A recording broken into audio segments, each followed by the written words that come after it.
I'm fan of sincerity. That's why I will be offended if people will think uh, negative about your empathy. You're showing your empathy. Because para sa akin, ang sinceridad ay it symbolize the human consciousness and the ability to connect to other people. At kung malalaman ko na ginagamit ng iba yon sa para makagain ng power, like emotional manipulation, ginagawa sa paraan na i-manipulate nila yung emotion mo para makakuha sila ng positive na effect. Like, yung napanood kong video sa YouTube, they showing dog na namatay, and then kung gusto mo daw magpakita ng empathy, mag-like ka sa video niya. I don't like that. I'm not fan of using the sincerity as power, the empathy as power to gain promotion to your own benefits. Hindi ako fan nun. Ayoko na sinisiram yung image ng pagiging sincere. Na, na ano nga to? Like, sinisira mo sa paraang ginagamit mo siya para i-control yung mind ng tao. Also, yeah, that's the biggest problem with people's too. They like mind controlling other people's. They want to spit some random facts para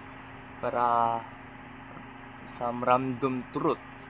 Sabi niya, makakatulong to sa'yo.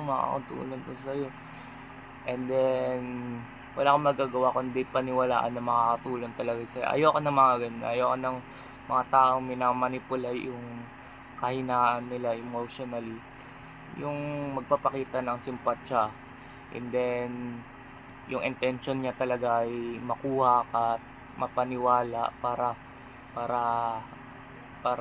mag-agree sa mga niya, mga statement. Ayoko na ginagawa mo ito sa way na forceful, na parang kino-convince mo yung tao at pinipilit mo siyang paniwalain. Ayoko na ganun. Dapat it comes like, the sincerity nakukuha yan ng kusang loob. Binibigayan sa mga taong talagang may sinseridad sa kapwa nila. Hindi yan ginagamit. Hindi ginagamit ang sinseridad para makagain ng promotion, makagain ng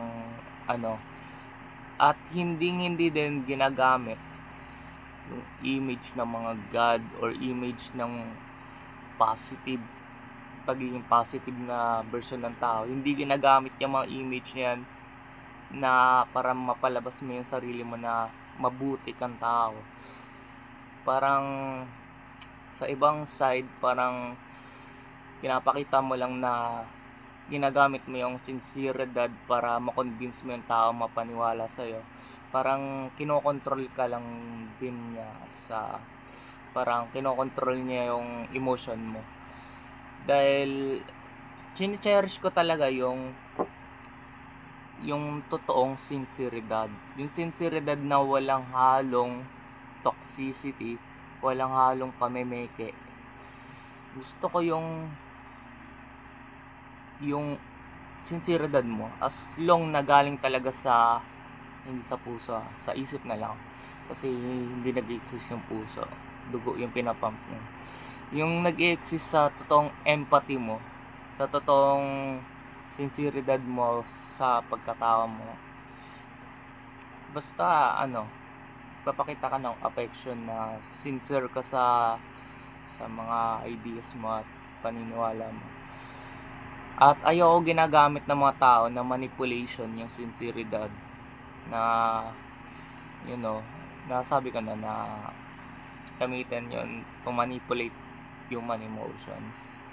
Ayoko nang gano'n. Ayoko nang ginagawa nilang yung conditional. May sinseridad siya pero merong condition.